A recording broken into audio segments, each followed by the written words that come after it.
ന ന ന കൃതണരകാം കൃതണരകാം കൃതണര കൃതണരകാം കൃതണരകാം കൃതണര കൃതണരകാം കൃതണരകാം കൃതണരകാം ന ന ന.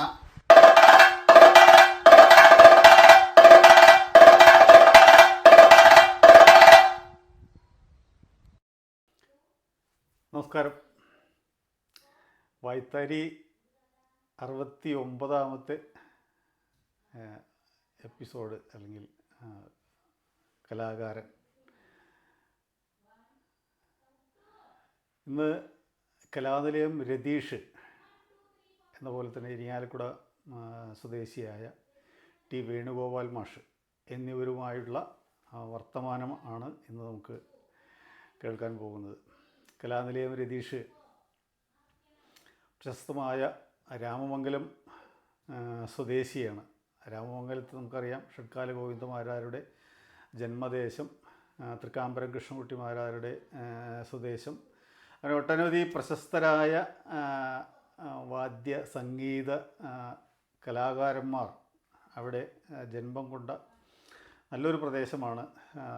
ഒരു കലാകാരന് ഉയർന്നു വരാൻ പാകത്തിനുള്ള എല്ലാ ചരിത്രവും പാരമ്പര്യവും അനുഭവവും പശ്ചാത്തലവും ഒക്കെ ഇപ്പോഴും അവിടെ നിലനിൽക്കുന്നു എന്നത് വളരെ സന്തോഷമാണ്. എങ്ങനെയും അങ്ങനെ ഒരു പ്രദേശത്താണ് രതീഷ് ജനിച്ചതിൻ്റെ സ്വദേശം.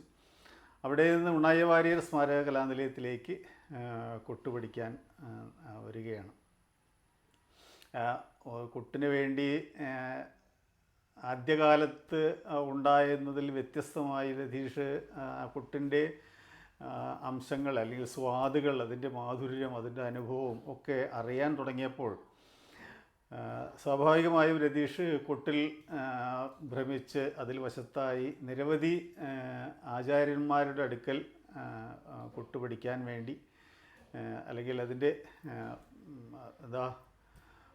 പുതിയ പുതിയ അവതരണങ്ങൾ പഠിക്കാൻ വേണ്ടി എത്തുകയുണ്ടായി. ഇങ്ങനെ ഈ കലാനിലയത്തിൽ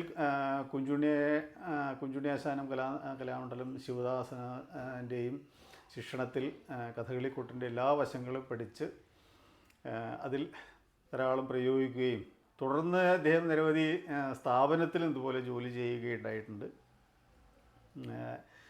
എങ്ങനെയും കോട്ടയ്ക്കലടക്കം അദ്ദേഹം കൊട്ട് പഠിക്കാൻ വേണ്ടി പോയി, മാർഗിയിൽ പോയി. എങ്ങനെയാലും അദ്ദേഹത്തിൻ്റെ വിശേഷങ്ങൾ നമുക്ക് കേൾക്കാം. എങ്ങനെയാലും അത് ആ കഥകളിക്കൊട്ടിൽ മാത്രം ഒതുങ്ങി നിൽക്കാതെ തൻ്റെ വാസനാഫലം തായമ്പയിൽ കൂടെ പരീക്ഷിക്കണം എന്ന് ബോധ്യം വന്ന് മട്ടന്നൂർ ശ്രീരാജിൻ്റെ അടുത്ത് പരിശീലനം നേടി. ഇന്ന് അദ്ദേഹം ഒട്ടനവധി വാദ്യ കലാകാരന്മാർക്കൊപ്പം എന്ന് തന്നെ പറയാവുന്ന വിധത്തിൽ കൊട്ടി തായമ്പക അരങ്ങുകളിൽ സജീവമാകുന്നുണ്ട്. എങ്ങനെയും നമുക്ക് രതീഷിൻ്റെ വർത്തമാനങ്ങൾ കേൾക്കുക തന്നെയാണ് നല്ലത്. ഭാവിയിലേക്ക് നല്ല ഒരു വാദ്യ കലാകാരനാണ് രതീഷ് എന്നതിന് യാതൊരു തർക്കവുമില്ല. രണ്ട് മേഖലയിൽ, കഥകളിക്കൊട്ടിൻ്റെ മേഖലയിലും തായമ്പകയുടെ മേഖലയിലും. അദ്ദേഹത്തോട് ചോദ്യം ചോദിക്കുന്നത് വളരെ വിദഗ്ധനായ പ്രശസ്തനായ നല്ല ഒരു അധ്യാപകൻ ടി വേണുഗോപാൽ മാഷ്. കൊടുങ്ങല്ലൂർ SN കോളേജിലെ അധ്യാപകനാണ് അദ്ദേഹം. എനിക്ക് അദ്ദേഹത്തെ അധ്യാപകൻ എന്നതിൽ ഉപരി പരിചയമുള്ളത് ഇരിങ്ങാലക്കുട ഉണ്ണായി വാര്യർ സ്മാരക കലാനിലയത്തിനോടനുബന്ധിച്ചോ അല്ലെങ്കിൽ വേറെയായോ നിൽക്കുന്ന ഉണ്ണായി വാര്യരല്ല, ഇരിങ്ങാലക്കുട കഥകളി ക്ലബ്ബുമായി ബന്ധപ്പെട്ടതാണ്. അപ്പോൾ ഞാൻ ഉണ്ണായി വാര്യർ എന്ന് പറയാൻ കാരണം എനിക്ക് കൂടുതൽ പരിചയവും ബന്ധവും ഉണ്ണായി വാര്യർ സ്മാരക കലാനിലയത്തോടാണ് എന്നുള്ളത് കൊണ്ടാണ്. അവിടുത്തെ ക്ലബ്ബിൽ സജീവമായ അംഗമാണ്. അതിൽ കമ്മിറ്റികൾ പലപ്പോഴായിട്ടുണ്ടായിട്ടുള്ള വ്യക്തിയാണ്. കഥകളി താല്പര്യം കൂടുതൽ ഉള്ള ഒരു കലാസ്നേഹിയാണ്. അതുകൊണ്ട് തന്നെ അദ്ദേഹം നിരവധി ആട്ടക്കഥകൾ രചിച്ചിട്ടുണ്ട്. എനിക്ക് കൂടുതൽ അത് അറിയാത്തതുകൊണ്ട് ഞാൻ ചില കഥകൾ എഴുതി വച്ചിട്ടുണ്ട്. ഏകദേശം എൻ്റെ അറിവിൽ ഒരു 40ഓളം ആട്ടക്കഥകൾ അദ്ദേഹം എഴുതിയിട്ടുണ്ട് എന്നതാണ്. അതിൽ ശാകുന്തളം, ദേവീമാഹാത്മ്യം, പാതുക പട്ടാഭിഷേകം, വിഷ്ണുമായ ചരിതം, ബാലീചരിതം, മാനിഷാദ തുടങ്ങി 40ഓളം ആട്ടക്കഥകൾ അദ്ദേഹം രചിച്ചിട്ടുണ്ട്. കഥകളി കൊട്ടുകാരോടും അല്ലെങ്കിൽ കഥകളി കലാകാരന്മാരോട് പ്രത്യേകിച്ച് താല്പര്യമുള്ള വ്യക്തിയാണ്. അപ്പോൾ അതുകൊണ്ട് തന്നെ രതീഷിനോട് ചോദ്യങ്ങൾ ചോദിക്കാൻ ഏറ്റവും യോഗ്യനായ ഒരു വ്യക്തിയാണ് നമുക്കിതിലേക്ക് ലഭിച്ചിരിക്കുന്നത്. ആ ചോദ്യങ്ങൾ ചോദിച്ച് രതീഷിൻ്റെ അനുഭവത്തെ, ജീവിതാനുഭവത്തെ ആണെങ്കിലും കലാനുഭവത്തെ ആണെങ്കിലും അത് പിറക്കിയെടുക്കുന്നതിന് വേണുഗോപാൽ മാഷിക്ക് സാധിച്ചിട്ടുണ്ട്. അങ്ങനെ ഒരു ആസ്വാദകനെ അല്ലെങ്കിൽ നിരൂപകനെ, ഈ സംഘാടകനെ, ഒരു അധ്യാപകനെ ഒക്കെ ഇതിന് ലഭിച്ചതിലുള്ള സന്തോഷം ഞാൻ പ്രത്യേകം രേഖപ്പെടുത്തുന്നു. രതീഷിന് കൂടുതൽ ഉയരങ്ങളിലേക്ക് എത്താൻ സാധിക്കട്ടെ എന്ന് പ്രാർത്ഥിക്കുന്നു. എല്ലാവർക്കും ഈ വായ്ത്താരിയിലേക്ക് ക്ഷണിച്ചുകൊണ്ട് നിർത്തുന്നു. നമസ്കാരം. നമസ്കാരം. നമസ്കാരം. ആദ്യമായിട്ട് ഈ ഒരു സംരംഭത്തിന് ആശംസ അറിയിക്കുകയാണ്. കേരളത്തിലൊരു പക്ഷേ ആദ്യമായിട്ടായിരിക്കാം കലാകാരന്മാരുടെ ഒരു ഡയറക്ടറി തയ്യാറാക്കാനായിട്ട് സാഹചര്യമുണ്ടാകുന്നത്. വളരെയധികം തിരക്കുകൾക്കിടയിലും ഇത്തരമൊരു സംരംഭം ഏറ്റെടുത്ത ശ്രീ കലാമണ്ഡലം ഉണ്ണീഷനാശാനെ ആദ്യമായിട്ട് ഞാൻ അഭിനന്ദിക്കുകയാണ്. തുടർന്ന് രതീഷേ. നമസ്കാരം മാഷേ. നമസ്കാരം. രതീഷിൻ്റെ കലാപാരമ്പര്യത്തെക്കുറിച്ച് പറയുമ്പോൾ രാമമംഗലം ഷഡ്കാല ഗോവിന്ദമാരാർ എന്ന സഹൃദയ കലാകാരനായിരുന്ന അദ്ദേഹത്തിൻ്റെ നാട്ടിൽ നിന്ന് സഹൃദയ ശിരോമണിയായിട്ടുള്ള ഉണ്ണയവാര്യർ നാട്ടിലേക്കെത്തി. അതാണ് ഇതിൻ്റെ ഏറ്റവും വലിയ പ്രത്യേകത. അത് വാദ്യത്തിൻ്റെ നാട്ടിൽ നിന്നും സാഹിത്യത്തിലേക്ക് എത്തിയപ്പോൾ സാഹിത്യത്തിൻ്റെ നാട്ടിലേക്കാണ് എത്തിയത്. ഇത് എത്താനിടയായ സാഹചര്യമാണ് ഇവിടെ നമ്മൾ സംസാരിക്കാൻ പോകുന്നത്. നല്ലൊരു മാഷ ചോദ്യം തന്നെ നല്ലതായിരുന്നു. കാരണം വാദ്യത്തിൻ്റെ നാട്ടിൽ നിന്ന് സാഹിത്യത്തിൻ്റെ നാട്ടിലേക്ക്. അതെ അതെ അതെ അതെ അതെ അതെ വാദ്യത്തിൽ നിന്നും സാഹിത്യത്തിലേക്ക്. അതെ അതെ അതെ അതെ അത് ഞങ്ങളുടെ വാദ്യത്തിൻ്റെ പാരമ്പര്യമുള്ള നാടാണ് രാമമംഗലം. ഒത്തിരി മഹാരഥന്മാർ, അപ്പോൾ ഷഡ്കാല ഗോവിന്ദന്മാർ, അതുപോലെ പഞ്ചഗോവിന്ദന്മാർ, പിന്നെ അതിനുശേഷം തൃക്കാമ്പുറം. അപ്പോൾ അങ്ങനെ ഒരു കലാപാരമ്പര്യമുള്ളതാണ്. പക്ഷേ ഞാൻ അങ്ങനെ ഒരു മാരാർ കുടുംബത്തിലല്ല ജനിച്ചത്. പിന്നെ ഏറ്റവും സീനിയർ, ഏറ്റവും കൂടുതൽ പ്രായമുള്ളൊരു മാരാർ അവിടെ തന്നെ അത് രാമപുരമാണ്. അത് രാമപുരമായിരുന്നു. അതെ അതെ. ഇത് രാമമംഗലം. രതീഷ് വരുന്നത് ഒരു പ്രത്യേക പാരമ്പര്യ ഗ്രാമത്തിൽ നിന്നുമാണ്. എങ്ങനെയായിരുന്നു കുട്ടിക്കാലം? എന്താണ് താങ്കളുടെ കലാപരമായ പാരമ്പര്യം? എന്താണ്? കലാപാരമ്പര്യമുള്ളൊരു കുടുംബമല്ല എൻ്റെ. ഞാൻ മാരാർ കുടുംബത്തിലല്ല ജനിച്ചത്. ഒരു നായർ കുടുംബമാണ്. അച്ഛൻ കൃഷിപ്പണിയായിരുന്നു. അമ്മ പ്രത്യേകിച്ച് ജോലിയൊന്നുമില്ല, വീട്ടിലെ ഞങ്ങളുടെ എല്ലാവരും കാര്യങ്ങൾ നോക്കുക. അപ്പോൾ അങ്ങനെ ഒരു വാദ്യത്തിൻ്റെ ഒരു പശ്ചാത്തലമില്ല. പക്ഷേ രാമമംഗലം അറിയാലോ, മാഷിനെ അറിയാലോ. കാരണം ഒത്തിരി വലിയ മഹാരഥന്മാരുടെ ഒരു നാടാണ്. അപ്പോൾ ഒത്തിരി ഉത്സവങ്ങൾക്കൊക്കെ ഇങ്ങനെ മേളങ്ങളും പഞ്ചവാദിയൊക്കെ കണ്ടൊരു അനുഭവം മാത്രമേ ഉള്ളൂ. പക്ഷേ അതിനോടങ്ങനെ താല്പര്യം ഉണ്ടായെന്ന് പറയാൻ പറ്റില്ല. എനിക്ക് സത്യം പറഞ്ഞാൽ കലാനിലയത്തിലേക്ക് എൻ്റെ ഉള്ളിൽ നിന്നുള്ളൊരു തീരുമാനമായിരുന്നില്ല. എനിക്ക് വാദ്യങ്ങളോട് താല്പര്യം ഉണ്ടായിരുന്നു. മേള ആയാലും പഞ്ചവാദി ആയാലും കണ്ടിട്ടൊക്കെ താല്പര്യമുണ്ട്. പക്ഷേ പഠിക്കണമെന്ന് ഞാൻ തീരുമാനിച്ചിട്ടുണ്ടായിരുന്നില്ല. അപ്പോൾ 10ാം ക്ലാസ് കഴിഞ്ഞപ്പോൾ അവിടെ കലാമണ്ഡലം ശ്രീകുമാർ മദ്ദളം, അതുപോലെ RLV ഹരി എന്നൊക്കെ പറഞ്ഞ കലാകാരന്മാരുണ്ട്. അപ്പോൾ അവരൊക്കെ ഞങ്ങളുടെ അടുത്തുള്ള ആൾക്കാരാണ്. അപ്പോൾ അമ്മാവന്മാരാണ് ഇങ്ങനെ തീരുമാനിച്ചത്. കാരണം അവരൊക്കെ പരിപാടികൾക്ക് ഇങ്ങനെ പോകണം. അപ്പോൾ പഠിത്തത്തിൽ കുറച്ച് പിന്നോക്കമാണ്. 10 പാസ്സായി ഞാൻ. പക്ഷേ ഞാൻ പഠിച്ച സ്കൂളിൻ്റെ ഓപ്പോസിറ്റാണ് എൻ്റെ അമ്മയുടെ വീട്. അപ്പോൾ കൂടുതലും ഞാൻ അമ്മയുടെ വീട്ടിൽ നിന്നാണ് സ്കൂളിലേക്ക് വരുന്നതും. പിന്നെ അമ്മയുടെ വീട്ടിലാണെങ്കിൽ ഒരു ചെറിയ ഹോട്ടൽ, ചായക്കടയുണ്ട്. അപ്പോൾ ആ ഹോട്ടലിൽ നിന്നാണ് സ്കൂളിലേക്ക് അധ്യാപകർക്ക് ചായയും കാര്യങ്ങളൊക്കെ കൊടുക്കണം. അപ്പോൾ ഞാൻ പഠിത്തത്തിൽ കുറച്ച് പുറകോട്ടായതുകൊണ്ട് നേരിട്ട് അധ്യാപകർ അമ്മമാരെ എടുത്ത് പറയും, അവൻ പഠിത്തത്തിൽ പോരാട്ടോ എന്ന് പറയാറുണ്ട്. അപ്പോൾ അതുകൊണ്ടായിരിക്കാം ശരിക്കും പറഞ്ഞാൽ 10 ജയിച്ചു ഞാൻ. 10 കഴിഞ്ഞപ്പോൾ അമ്മമാരാണ് പറഞ്ഞത് അവനിങ്ങനെ ഒരു കലാരംഗത്തേക്ക്. അതെ അതെ. അപ്പോൾ ഈ ആർലി ഹരി എന്ന് പറഞ്ഞിട്ടൊരു മദ്ദള കലാകാരനുണ്ട്. അപ്പോൾ അദ്ദേഹം ആർലി പഠിച്ചതാണ്. അപ്പോൾ ആർലിയിൽ അന്ന് കൃത്യമായ ക്ലാസ്സൊന്നും നടക്കാത്തതുകൊണ്ട് എന്തോ അതെയോ ഒരു ഉപരിയായിട്ടുള്ളൊരു പഠിത്തത്തിന് വേണ്ടിയിട്ട് ഇപ്പോൾ കലാനിലയത്തിൽ വന്ന ഒരു പ്രാക്ടീസിന് വന്നിട്ടുണ്ട് ഇവിടെ സാധകത്തിൽ. അപ്പോൾ അദ്ദേഹം പറഞ്ഞു ഇങ്ങനെ കലാനിലയത്തിൽ ചേർക്കാം. അങ്ങനെയാണ് ഞാൻ കലാനിലയത്തിൽ വന്നത്. ഈ സ്കൂളിൽ പഠിക്കുന്ന സമയത്ത് എന്തെങ്കിലും കലാപരമായിട്ടുള്ളോ അല്ലെങ്കിൽ സ്പോർട്സ് സംബന്ധമായിട്ടോ എന്തെങ്കിലും കാര്യങ്ങളിൽ ശ്രദ്ധ ഉണ്ടാവാറുണ്ടോ?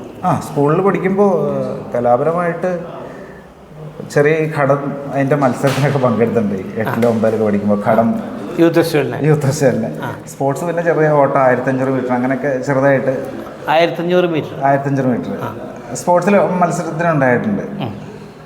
200 മീറ്റർ 100 മീറ്റർ ഒക്കെ മത്സരം ഉണ്ടായിട്ടുണ്ടെങ്കിൽ ഒരു പ്രാവശ്യം പ്രൈസ് കിട്ടിയിട്ടുണ്ട്. 1500 ആയിരുന്നു 7.5 വളയം. അങ്ങനെ പ്രൈസ് കിട്ടിയിട്ടുണ്ട്. എന്ന് വെച്ചാൽ അതിന് ഫുള്ള് സ്പോർട്സിന് വേണ്ടി അതിന് വേണ്ടി തിരികെ അങ്ങനെയൊന്നും ഉണ്ടായിട്ടില്ല. സ്പോർട്സ് മത്സരം ഉണ്ടാകുമ്പോൾ മത്സരത്തിന് പങ്കെടുക്കുക അങ്ങനെയൊക്കെ. അത്ര ഈ കലാലയത്തിലേക്ക് പഠിക്കാൻ വരുന്നത് ഏത് വർഷമാണ്? ആരാണ് അതിന് പ്രചോദനമായത്? ഞാൻ ആദ്യം പറഞ്ഞല്ലോ മാഷെ, ഇപ്പം ഈ ഹരി എന്ന് പറഞ്ഞ ആളാണ്. അദ്ദേഹം ഇവിടെ ആർലി പഠിച്ചുകൊണ്ടിരിക്കുമ്പോൾ ഇവിടെ വന്ന് ഉപരിപഠനം നടത്തിയിട്ടുണ്ട്. അപ്പോൾ അദ്ദേഹമാണ് എൻ്റെ വീട്ടിൽ പറഞ്ഞ് കലാനിലയത്തിൽ വിടാം ചെണ്ട പഠിക്കാൻ, അവിടെ കുട്ടികളെ എടുക്കുന്നുണ്ട്. അപ്പോൾ ഈ ഹരി എന്ന് പറഞ്ഞ ആളാണ്, ആർലി ഹരി എന്നാണ് അദ്ദേഹത്തിൻ്റെ പേര്. അദ്ദേഹം പറഞ്ഞിട്ടാണ് എന്നെ കലാനിലയത്തിൽ കൊണ്ടുവരുന്നത്. ഇവിടെ വന്നപ്പോൾ അന്ന് പ്രിൻസിപ്പൽ ആരായിരുന്നു? അന്ന് വേഷം ഗോപാലകൃഷ്ണാശാനായിരുന്നു പ്രിൻസിപ്പൾ. പിന്നെ ചെണ്ട കുഞ്ചുനേശനാണ്, പിന്നെ ശിവദാസാശൻ. അങ്ങനെയായിരുന്നു. അങ്ങനെ ചേർന്നു ഇവിടെ? അതെ. അത് ഏത് വർഷമാണ്? 98-ലായിരുന്നു ചേർന്നത്. 98-ൽ ചേർന്നു. അതെ. അപ്പോൾ ആദ്യത്തെ പഠന രീതി ആദ്യം എങ്ങനെയായിരുന്നു? അതായത് ഞാൻ വരുമ്പോൾ ശരിക്കും പറഞ്ഞാൽ ഇവിടെ കുറച്ച് എന്തെങ്കിലും അടിസ്ഥാനമായിട്ട് പഠിച്ചിട്ടേ ഇവിടെ എടുക്കുകയുള്ളൂ. ഒന്നില്ല മേളോ അല്ലെങ്കിൽ തായമ്പ് എന്തെങ്കിലും പഠിച്ചിട്ട്. പക്ഷേ ഞാൻ ഒന്നും പഠിച്ചിട്ടില്ല.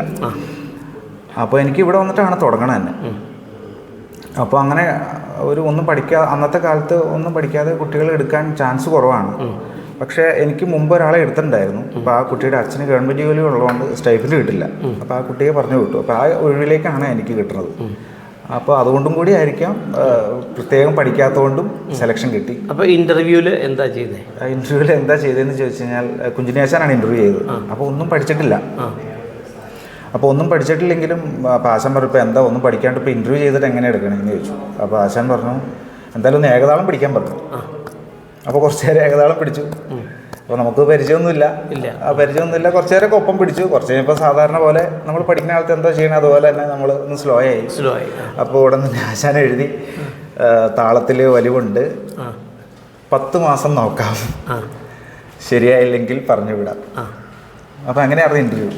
അങ്ങനെ പഠനം തുടങ്ങി. അതെ, സെലക്ഷൻ കിട്ടി, കലാലയത്തിൽ വന്നു. കുഞ്ചുനേശൻ ഇൻ്റർവ്യൂ കഴിഞ്ഞു. ഞാൻ ആദ്യം പറഞ്ഞത് അങ്ങനെ ഇൻ്റർവ്യൂ കഴിഞ്ഞ് എടുത്തു. പക്ഷേ ആദ്യം കൂടുതലും പഠിപ്പിക്കുന്നത് ശിവദാസാശനാണ്. അപ്പോൾ ഇവിടെ ആദ്യം തായമ്പ പഠിപ്പിച്ചാണ് തുടങ്ങുന്നത്. അപ്പോൾ ഒരു അടിസ്ഥാന തായമ്പയാണ് പഠിപ്പിക്കുന്നത്. അപ്പോൾ കുഞ്ചുനേശൻ എന്താണെന്ന് വെച്ച് കഴിഞ്ഞാൽ ചൊല്ലിയാട്ട കളരിയിലാണ് കുഞ്ചുനേശൻ കൂടുതലും ഡ്യൂട്ടി. പക്ഷേ ഞങ്ങൾക്ക് ഈ 1ാം വർഷക്കാരെയൊക്കെ ശിവദാസാശനാണ് പഠിപ്പിക്കുന്നത്. അപ്പോൾ ആദ്യം അടിസ്ഥാന തായമ്പക, അതൊരു കുട്ടി തായമ്പ എന്നാണ് പറയുന്നത്. അത് വലിയ വിസ്തരിച്ചൊന്നും പഠിപ്പിക്കില്ല, അരങ്ങത്തൊന്നും കൊട്ടാനേ പറ്റില്ല. അത് തീരെ ചെറിയൊരു തായമ്പ എന്താണെന്ന് മനസ്സിലാക്കുക, അത്രേ ഉള്ളൂ.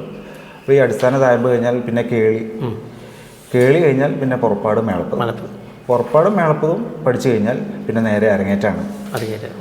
അപ്പോൾ അങ്ങനെയാണ് അതിൻ്റെ ഇവിടുത്തെ ഒരു റൂട്ട് അങ്ങനെയാണ്. അപ്പോൾ 10 മാസത്തിൻ്റെ ടെൻഷൻ മാറി. അതെ, ആ പ്രശ്നം മാറി. അതെ, ആശാൻ അങ്ങനെയായിരുന്നു ഇൻ്റർവ്യൂ ചെയ്തപ്പോൾ പറഞ്ഞത് 10 മാസം നോക്കാം. കാരണം ഞാൻ ഒന്നും പഠിച്ചിട്ടില്ല, എങ്ങനെയൊന്നും അവർക്ക് ഒരു പിടിയും കിട്ടണില്ല. ഇവിടെ വന്നിട്ടാണ് തുടങ്ങണത്. അപ്പോൾ 10 മാസം നോക്കാം, ശരിയായില്ലെങ്കിൽ പറഞ്ഞു വിടാമെന്നാണ് പറഞ്ഞത്. പക്ഷേ ദൈവാധീനം കൊണ്ട് പോകേണ്ടി വന്നില്ല.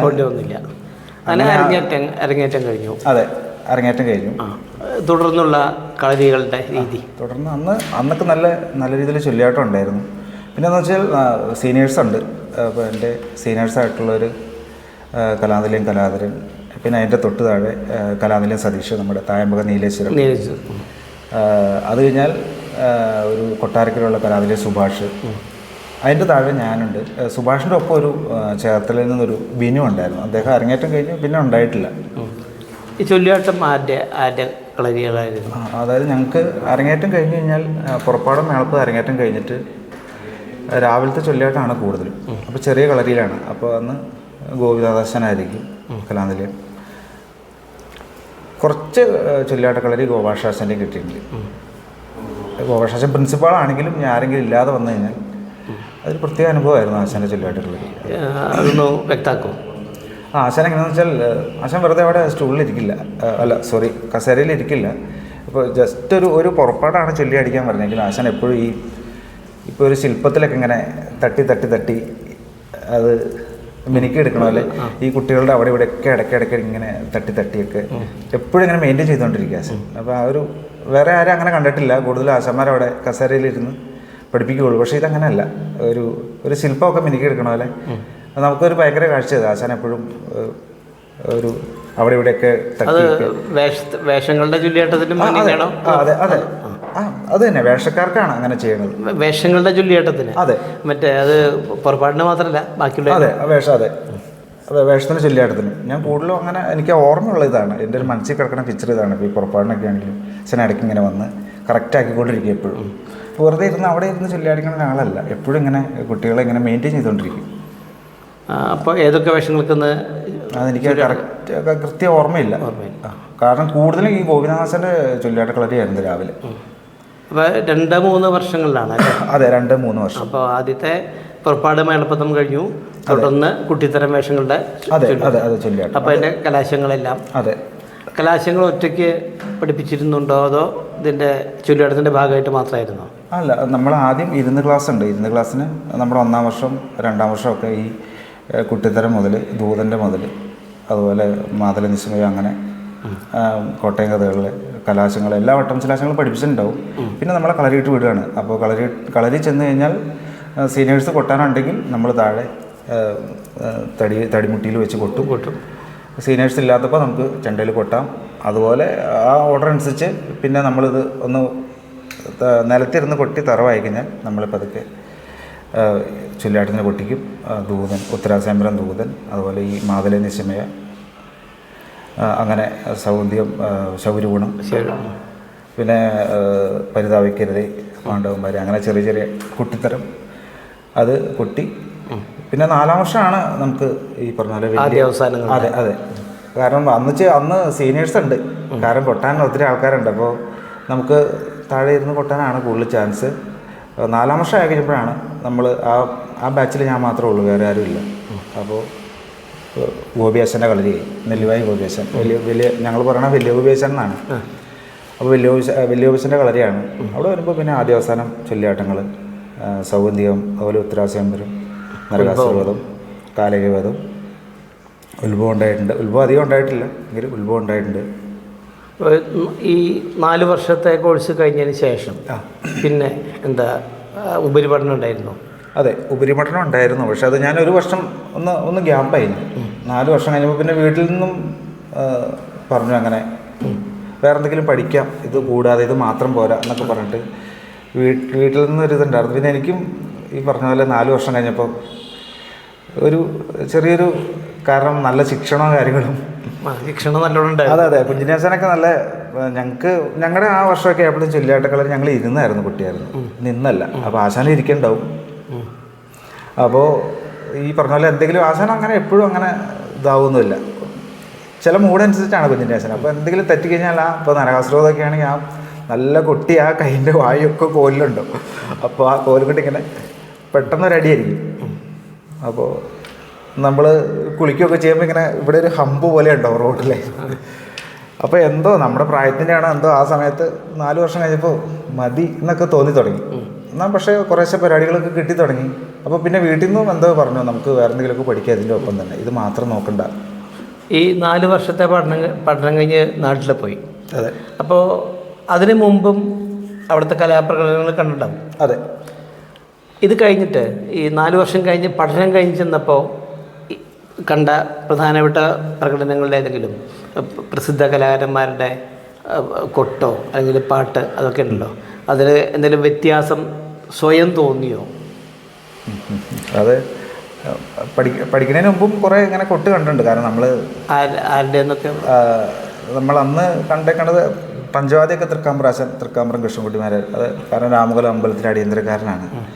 അപ്പോൾ അവർ തൃക്കാമ്പൂർ ആശാനുണ്ടാവും, അതുപോലെ വൈക്കം ചന്ദ്രൻ, അദ്ദേഹത്തിൻ്റെ ശിഷ്യനാണ് വൈക്കം ചന്ദ്രൻ, ഊരമന വേണു, ഊരമന അജിതൻ, അങ്ങനെ ഒരു ടീമാണ്. എല്ലാം ആശാൻ്റെ ശിഷ്യന്മാരാണ്. അപ്പോൾ ആ ഒരു പഞ്ചവാദിയാണ് നമ്മൾ കണ്ടേക്കുന്നത്.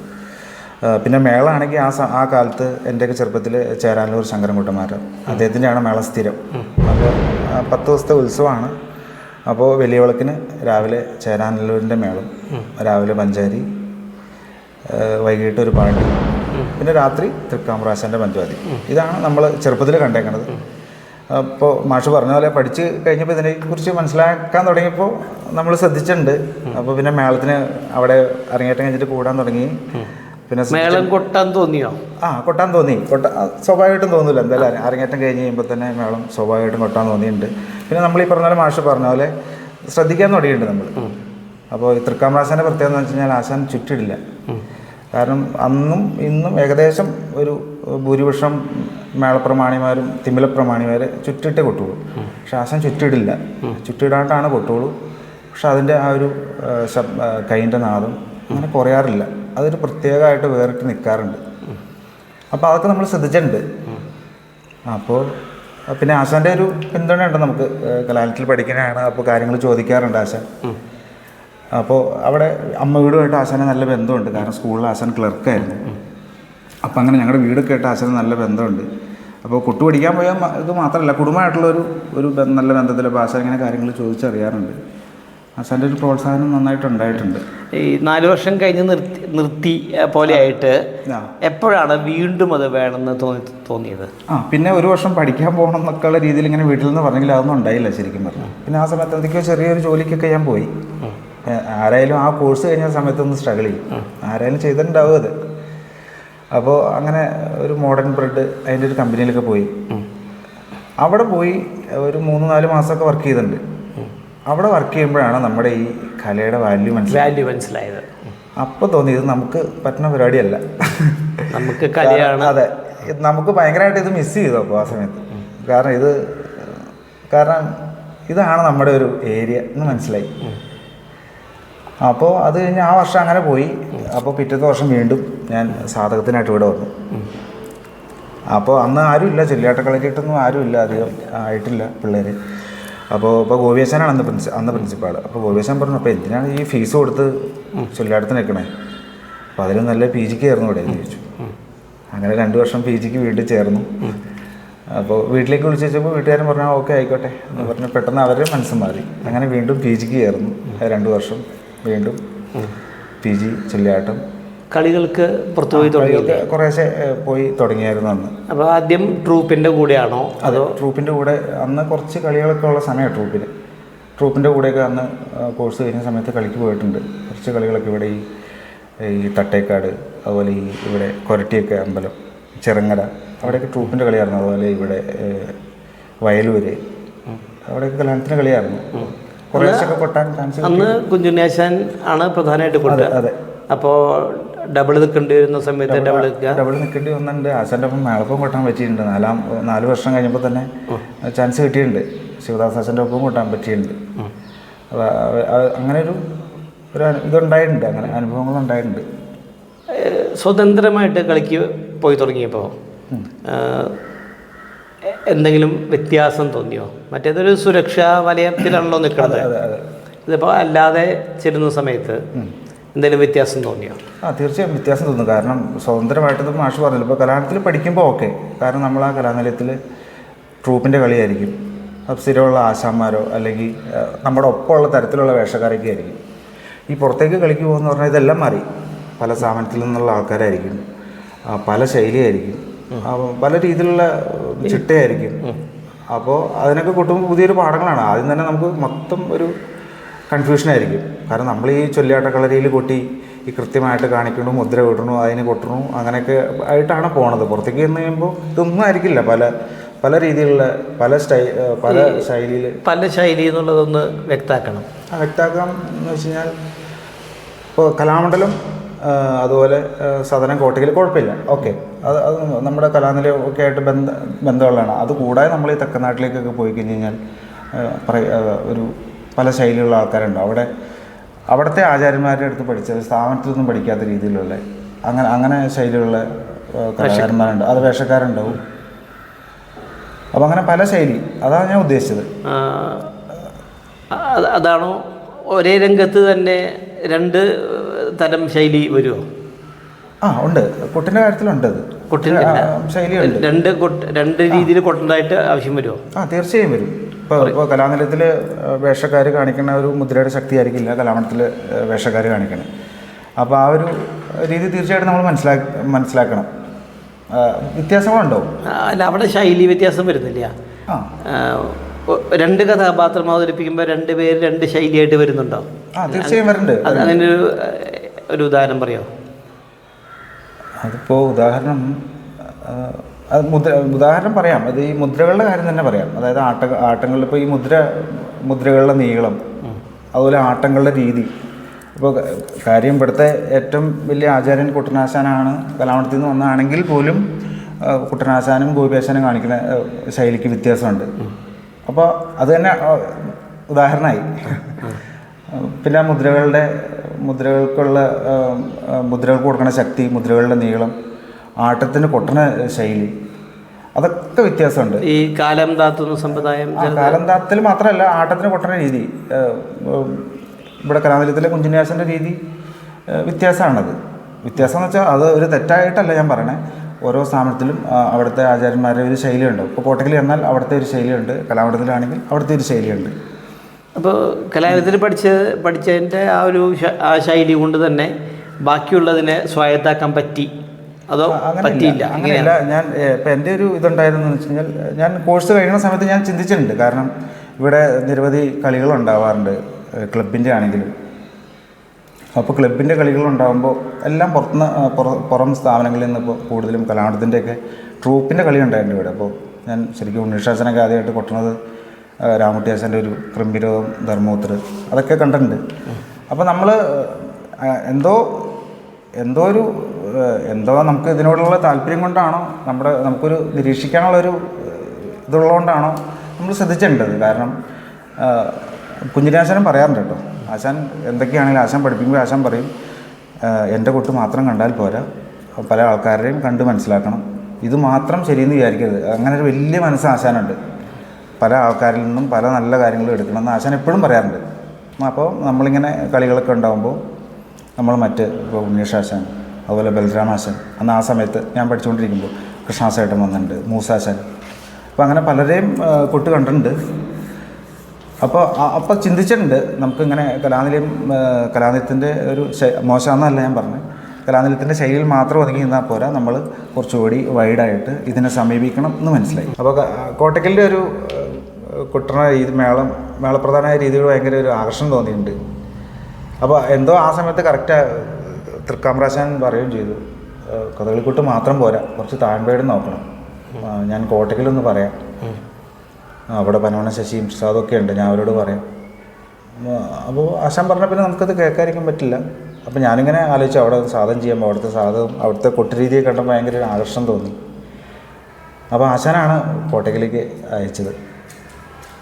കോട്ടക്കൽ പോയി, അങ്ങനെ കോട്ടക്കൽ വീണ്ടും അവിടെ ഒരു വർഷക്കാലത്ത് ഒരു 3-4 മാസം പഠിക്കലുണ്ടായിട്ടുണ്ട്. അവിടെ അഭ്യാസം സാധകമുണ്ട്, പിന്നെ അതുപോലെ തായമ്പ നമ്മളെ പുതുക്കി പഠിപ്പിക്കും. രാവിലെ ഒരു നേരം തായമ്പ ക്ലാസ്സിലിരിക്കണം, ഉച്ച കഴിഞ്ഞ് ചൊല്ലിയാട്ടം. അങ്ങനെ പ്രസാദാശാൻ, പനവണ ശശിയേട്ടൻ, വിജയരാവട്ടൻ, ഇവർ 3 പേരായിരുന്നു പഠിപ്പിച്ചത്. അങ്ങനെ കോട്ടക്കിലും പഠിക്കാൻ സാധിച്ചിട്ടുണ്ട്. പഠിക്കാനെന്ന് വെച്ച് കഴിഞ്ഞാൽ സമ്പൂർണ്ണമായിട്ടല്ല, ഒരു 3-4 മാസം അവിടെ അഭ്യാസം എന്നുള്ള രീതിയിൽ അങ്ങനെ 2 വർഷം ഉണ്ടായിട്ടുണ്ട്. സ്വതന്ത്രമായിട്ട് നടത്തിയ ആദ്യത്തെ കഥ ഓർമ്മയുണ്ടോ? അത് ഓർമ്മ. മെയിൻ ചെണ്ടക്കാരനായിട്ട് ആദ്യം നടത്തിയ കഥ അത് കലാനിലയത്തിലാവും. കാരണം എൻ്റെ 4-ാമത്തെ വർഷം ഇവിടെ വീണ്ടും ഈ പരിശീലന കളി ഉണ്ടായിരുന്നു. ആദ്യം പഠിക്കുന്ന ആൾക്കാർക്ക് വേഷം കെട്ടി പരിചയമാവാനും കുട്ടിയൊക്കെ പരിചയമാവാനും. അപ്പോൾ അത് വീണ്ടും തുടങ്ങി. അപ്പോൾ ആദ്യത്തെ ഒരു ബലഭദ്രൻ കൃഷ്ണനായിരുന്നു. അതാണ് എൻ്റെ ഓർമ്മ. ആദ്യമായിട്ട് ഞാൻ ഒരു ഒറ്റയ്ക്ക് നിന്നിട്ട് ഒരു കഥ കൊട്ടണം ബലഭദ്രൻ കൃഷ്ണനായിരുന്നു. കുറച്ചുകൂടി എറണാകുളം ജില്ല, തൃശ്ശൂർ ജില്ല, ഇത് രണ്ടുമായിരിക്കുമല്ലോ കൂടുതൽ പ്രവർത്തന മേഖലയായിട്ടുണ്ടാവുക. അല്ല, കഥകളി എല്ലാ ജില്ലയിലും ഉണ്ടാവും. അല്ല, കൂടുതലായിട്ട് അവിടെ ആയിരിക്കുമല്ലോ. അപ്പോൾ അരങ്ങിൽ ഗുരുനാഥന്മാരുണ്ടാവില്ലേ? ചെണ്ട ആ അതിനെക്കുറിച്ചൊന്ന് വ്യക്തമാക്കണം. എല്ലാവരും ഗുരുനാഥന്മാരാണ്. എല്ലാവരും അങ്ങനെയല്ല, ചിലത് സപ്പോർട്ട് കൂടുതൽ കിട്ടിയിട്ടുണ്ടാവും, ഉപദേശങ്ങൾ കിട്ടിയിട്ടുണ്ടാവും. അപ്പോൾ അങ്ങനെ അത് വ്യക്തമായിട്ട് പറഞ്ഞോളൂ. അത് പറയാം. ഇപ്പോൾ കഥകളിക്കൊട്ടിൽ ഈ പറഞ്ഞ പോലെ നമ്മൾ അത് അങ്ങനെ പറഞ്ഞു വന്നാൽ അതിൻ്റെ ഒരു ഫ്ലോ കിട്ടുള്ളൂ. അതുകൊണ്ടാണ് ഞാൻ കുറച്ചിങ്ങനെ പരത്തി പറയണത്. അപ്പോൾ അത് പറഞ്ഞു വരുമ്പോൾ നമുക്ക് എങ്ങനെയായാലും കഥകളിക്കൊട്ടല്ല തായമ്പാണിയിൽ എന്തിലേക്ക് ഇറങ്ങുമ്പോഴും ഒരു 2-3 പേരെ നമുക്ക് നമ്മുടെ മനസ്സിൽ സ്ട്രൈക്ക് ചെയ്യും. നമ്മുടെ പഠിപ്പിച്ച ആശാന്മാർ കൂടാതെ നമ്മുടെ മനസ്സിലൊരു ആരാധന ഉണ്ടാവും, ആർക്കും ഉണ്ടാവണം. അത് ഒരു റോൾ മോഡൽ ഉണ്ടാവും. അപ്പോൾ അങ്ങനെ എനിക്ക് ഏറ്റവും കൂടുതൽ അങ്ങനെ ഒരു ആകർഷണം തോന്നിയിട്ടുള്ളത് ഉണ്ണീഷാശൻ്റെ കൊട്ട്, അതുപോലെ കൃഷ്ണാസേട്ടൻ്റെ കൊട്ട്. കൃഷ്ണാസേട്ടൻ എന്നെ പഠിപ്പിച്ചിട്ടുണ്ട്. ഞാൻ ഈ കോട്ടയ്ക്കിൽ കഴിഞ്ഞ ആ സമയത്ത് കൃഷ്ണാസേട്ടൻ്റെ അടുത്ത് പഠിക്കാൻ പോയിട്ടുണ്ട്. കൃഷ്ണാസേട്ടൻ അപ്പം 2-3-4 വർഷം ചെണ്ടയായിട്ട് ഞാൻ പോയിട്ടുണ്ട് ഉപരിപഠനത്തിനായിട്ട്. ഉണ്ണീഷാശൻ്റെ കൊട്ട് ആകർഷിച്ചിട്ടുണ്ട്. കാരണം എനിക്ക് കുറച്ച് സംഗീതത്തോടൊക്കെ താല്പര്യമുണ്ട്. അപ്പോൾ പാട്ടിനെ ഹരിക്കാത്ത കൊട്ടാണ്. അപ്പോൾ ഉണ്ണീഷാശൻ്റെ കൊട്ട് ഭയങ്കരമായിട്ട് സ്വാധീനിച്ചിട്ടുണ്ട്. അത് ഭയങ്കരമായിട്ട് ഞാൻ വീഡിയോസ് കണ്ട് അനുകരിക്കാൻ ശ്രമിച്ചിട്ടുണ്ട്. അപ്പോൾ മാഷ ആദ്യം പറഞ്ഞ ചോദ്യത്തിനൊരു ഉത്തരം കൂടി ഉണ്ട്. അത് കൃഷ്ണാസേട്ടൻ പഠിപ്പിച്ചിട്ടുണ്ട്. ഒത്തിരി കാര്യങ്ങൾ മുദ്രയ്ക്ക് കൊണ്ടത് ഇത് കൃഷ്ണാസേട്ടൻ പഠിപ്പിച്ചിട്ടുണ്ട്. അതുപോലെ ഈ കലാമണ്ഡലത്തിൽ നിന്ന് വരുന്ന വേഷക്കാർക്ക് കൊട്ടാൻ നമുക്ക് ഉണ്ണീഷാശൻ്റെ കൊട്ടൊക്കെ നിരീക്ഷിച്ച് നമുക്ക് ഗുണം ചെയ്തിട്ടുണ്ട്. അതുപോലെ കൃഷ്ണാസേട്ടൻ്റെ അത് വളരെ ഗുണം ചെയ്തിട്ടുണ്ട്. ഈ 2ാം ചെണ്ടക്കാരനായിട്ട് പോകുന്ന സമയത്ത് സീനിയറായിട്ട് കൊട്ടുന്ന അദ്ദേഹത്തിൻ്റെ കൊട്ട് ശ്രദ്ധിച്ചിട്ടുണ്ടാവില്ലേ? അത് വളരെയധികം ഉപകാരപ്രദമായി ഉണ്ടാവില്ലേ അരങ്ങുകളിലേക്ക്? അതെ, തീർച്ചയായും ഉപകാരമുണ്ട്. കാരണം നമ്മളവിടെ ഇരുന്ന് കാണണം. അത് നമ്മൾ പഠിക്കുമ്പോൾ അതിലുള്ളൊരു ശീലമാണ്. നമ്മുടെ അധ്യാപകർ നമ്മളോട് പറയുന്നത്. കാരണം നിങ്ങൾ കളി കാണണം എന്ന് പറയും. അപ്പോൾ അതുകൊണ്ട് അവിടുന്ന് നമ്മൾ കലാലയത്തിൽ നിന്ന് ഇറങ്ങുമ്പോഴുള്ള ശീലമാണ്. നമ്മളവിടെ ഉണ്ടാവണം, അരങ്ങത്ത് ഉണ്ടാവും. അവിടെ അവർ കൊട്ട് കഴിഞ്ഞ് ഇറങ്ങി വരുമ്പോൾ വെള്ളം കൊടുക്കണം, അത് ചോദിക്കണം. അത് ഒരു സ്ഥിരം ഒരു കർമ്മമാണത്. അപ്പോൾ നിർബന്ധമായിട്ട് നമ്മളെല്ലാവരും കൊട്ട് കണ്ടിരിക്കും. എല്ലാം അരങ്ങത്തെല്ലാം നമ്മൾ ആസ്വദിക്കണ്ടല്ലോ. അപ്പോൾ അത് തീർച്ചയായിട്ടും നമ്മൾ ശ്രദ്ധിച്ചാലേ നമുക്ക് എന്തെങ്കിലും മുമ്പോട്ടൊരു വളർച്ച ഉണ്ടാവുള്ളൂ. ഈ പുറത്ത് നടന്ന കഥകളി പരിപാടികളിൽ ആദ്യമായിട്ട് രതീഷിനെ വന്ന് അഭിനന്ദിച്ച ആദ്യമായിട്ട് ഓർമ്മയുണ്ടോ? അത് ഓർമ്മയില്ല. ഇല്ല, അഭിനന്ദനങ്ങൾ കിട്ടിയിട്ടുണ്ടോ? പക്ഷേ കിട്ടിയിട്ടുണ്ട്. നന്നായിടോ മിടുക്കൻ എന്നുള്ള വരുന്നൊരു രീതിയിൽ ചോദിച്ചത്. അതെനിക്ക് ആദ്യത്തെ ഈ ബലോധരൻ കൃഷ്ണൻ കൊട്ടിയത് എനിക്ക് അതെ. പക്ഷെ അത് നമുക്ക് മറക്കാൻ പറ്റില്ല. കാരണം പാട്ട് രാജേന്ദ്രേശനായിരുന്നു. ആശാൻ വന്നിട്ട് നന്നായി എന്ന് പറഞ്ഞു. കുഞ്ഞിനേശൻ എന്നോട് പറഞ്ഞില്ല, ആരോടോ പറഞ്ഞു. അവൻ കുഴപ്പമില്ല, അവൻ കൊട്ടാറാവും എന്ന് ആശാൻ പറഞ്ഞു. ഇത്രയും അഭിനന്ദനങ്ങളൊക്കെ കിട്ടിയിട്ടുണ്ടോ? പക്ഷെ അല്ല, ഗുരുനാഥന്മാരിൽ നിന്ന് കിട്ടുമ്പോൾ ഒരു വ്യത്യാസമുണ്ട്. അതെ, നേരിട്ട് പറഞ്ഞിട്ടില്ല. ഈ ഇത്രയും കാലം വിദ്യാർത്ഥി ആയിരുന്ന ഒരു ഇതിനെക്കുറിച്ചാണ് പറഞ്ഞത്. അധ്യാപകനായി മാറിയത് എവിടെയാണ് ആദ്യമായിട്ട്? അധ്യാപകനായത് ആദ്യം നാട്ടിൽ തന്നെയായിരുന്നു. ഷഡ്കാല ഗോവിന്ദമാരാർ കലാസമിതി. അവിടെ ഞാൻ നാട്ടിലെ കലാകാരനായതുകൊണ്ട് നമ്മളോടൊരു സ്നേഹമുണ്ട്. യുവ കലാകാരനാണ്. അപ്പോൾ അങ്ങനെ എനിക്ക് അവിടെ പഠിപ്പിക്കാനായിട്ടുള്ളൊരു അവസരം കിട്ടി. 2009 ആ സമയത്താണ്. അവിടെ എന്തായിരുന്നു? അവിടെ ചെണ്ടമേളം പഠിപ്പിക്കാം. അതെ, തായമ്പ പഠിക്കാൻ അന്ന് അധികം ആരും ഉണ്ടായിരുന്നില്ല. മേളമാണ് പഠിപ്പിച്ചുകൊണ്ടിരുന്നത്. ഒരു 2010, 11, 12, 13 വരെയൊക്കെ പഠിപ്പിച്ചിട്ടുണ്ട് അവിടെ. ആ സമയത്ത് പിന്നെ സന്ദർശൻ ഡോക്ടർ വേണുഗോപാൽ സാറിൻ്റെ. അപ്പോൾ സന്ദർശനിലാണ് അധ്യാപകനായിട്ടുള്ളൊരു ഇത് ലഭിക്കുന്നത്. അതെ. അപ്പോൾ അത് ആ അനുഭവങ്ങളൊന്ന് പറയൂ. സന്ദർശനിലെ അനുഭവം വലിയൊരു അനുഭവമാണത്. വലിയൊരു എക്സ്പീരിയൻസ് ആയിരുന്നു. കാരണം സന്ദർശൻ വേണുഗോപാൽ സാറ് കുറച്ച് കലാകാരന്മാരെ തിരഞ്ഞെടുത്ത് സ്ഥാപനത്തിൽ യുവ കലാകാരന്മാരെ വളർത്താൻ വേണ്ടിയിട്ടുള്ളൊരു സ്ഥാപനമാണ് അവർക്ക്. അപ്പോൾ അവിടെ അന്ന് അവിടെ വേഷത്തിൻ്റെ കലാകാരന്മാരായിട്ടുണ്ടായിരുന്ന കലാമണ്ഡലം ഷൺമുഖൻ, അതുപോലെ നമ്മുടെ ചെമ്പക്കര വിജയകുമാർ കലാമണ്ഡലം, പിന്നെ കലാഞ്ജലി വിനോദ്. അപ്പോൾ അന്ന് ഇത്രയും പേരായിരുന്നു. പക്ഷേ അവിടെ എങ്ങനെയാണെന്ന് വെച്ച് കഴിഞ്ഞാൽ അങ്ങനെ ഒരു കേന്ദ്ര ഗവൺമെൻറ് ഗ്രാൻഡോടുള്ള സ്ഥാപനമാണത്. അപ്പോൾ അവിടെ ഒരു ഗുരുനാഥനായിട്ട് വാസുവാശാനുണ്ട്. വാസുവാശാൻ വന്നൊരു ചൊല്ലിയാട്ട കളരി ഉണ്ടാവും. എല്ലാ കഥകളും ചിട്ടപ്രധാനമായിട്ടുള്ള ചൊല്ലിയാട്ട കഥകൾ, അതുകൂടാതെ ശാകുന്തളം പോലുള്ള കഥകൾ ചിട്ടപ്പെടുത്തി അവതരിപ്പിക്കൽ അങ്ങനെ ഉണ്ടായിട്ടുണ്ട്. അത് ശരിക്കും പറഞ്ഞാൽ അത് വലിയൊരു ഭാഗ്യമാണ്. കാരണം കഥകളിക്കൊട്ടിൽ നമുക്ക് ഇതൊന്നും അല്ല, പഠിച്ചത് മാത്രം പോരാ, അതല്ലാതെ അങ്ങോട്ട് പിന്നെയും പറന്ന് കിടക്കുക എന്നുള്ളൊരു ഒരു ബോധം ഉണ്ടാവണത് ആ ഒരു ചൊല്ലിയാട്ടക്കളരി വാസുവാശാൻ്റെ കലാമണ്ഡലത്തിൻ്റെ ഒരു ചൊല്ലിയാട്ടക്കളരി അതൊരു വലിയൊരു അനുഭവമായിരുന്നത്. കാരണം വാസുവാശാൻ്റെ ചൊല്ലിയാട്ടക്കളരി അത് കളരിയും സ്റ്റേജ് പ്രോഗ്രാമുകളും ഉണ്ടായിരുന്നില്ലേ? അതെ ഉണ്ടായിരുന്നു. ചൊല്ലിയാട്ടമായിട്ട് ഉണ്ടായിരുന്നു, സ്റ്റേജ് പരിപാടികളുണ്ടായിരുന്നു. ഇപ്പോൾ ശാകുന്തളമൊക്കെ ചൊല്ലിയാട്ടം കഴിഞ്ഞ് അവിടെ അമ്പലപ്പുഴ നാടകശാലയിൽ അവതരിപ്പിച്ചിട്ടുണ്ട്. ഒരു വലിയൊരു അനുഭവമായിരുന്നു. കാരണം ശരിക്കും കലാമണ്ഡലത്തിൽ ഒരു ചൊല്ലിയാട്ടക്കളരിയിൽ പങ്കെടുത്ത ഒരു പരിചയം ശരിക്കും അവിടെ നിന്ന് കിട്ടി. ഒരു വലിയൊരു ജീവിതത്തിലൊരു അനുഭവമാണ് അത്. നടപ്പുള്ള കഥകളും അല്ല, സിലബസിൽപ്പെട്ട കഥകളും പ്രാക്ടീസ് ചെയ്തിരുന്നോ? സിലബസിലുള്ള ഉണ്ടായിരുന്നു. ഈ ശാകുന്തളം പോലത്തെ കഥകളും. ശാകുന്തളം പോലത്തെ സമ്മതിച്ചു. അതല്ലാതെ ഇപ്പൊ കലാമണ്ഡലത്തിലൊക്കെ പഠിപ്പിക്കുന്ന കഥകളും ഈ രീതിയിൽ ചെയ്തിരുന്നോ? അതെ ചെയ്തിരുന്നു. എല്ലാ കോട്ടയം കഥകളും അതുപോലെ തോരണയുദ്ധം, നരകാസുരവധം എല്ലാം ചൊല്ലി അടിച്ചിട്ടുണ്ട് അവിടെ. അപ്പോൾ കുട്ടികളല്ല, അവിടെ നിലവിലുള്ള കലാകാരന്മാർ അടിച്ച് നിലവിലുള്ള കലാകാരന്മാർ തന്നെ ചൊല്ലി ആടുമായിരുന്നു.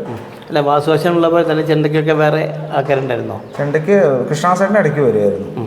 പിന്നെ ഉണ്ണിശേഷൻ വന്നിട്ടുണ്ട്, പല കളികൾക്കും ഉണ്ണിശേഷൻ വന്ന് പങ്കെടുത്തിട്ടുണ്ട്, പുതിയ കഥകൾക്കും. പിന്നെ ഞാൻ കൂടാതെ ശ്രീകാന്ത് വർമ്മ കലാമണ്ഡലം, അദ്ദേഹമായിരുന്നു മെയിനായിട്ട് ചെണ്ടയ്ക്ക് ഉണ്ടായിരുന്നു. 3 വർഷം 3 വർഷം അവിടെ 3-4 വർഷം ഉണ്ടായിട്ടുണ്ട്.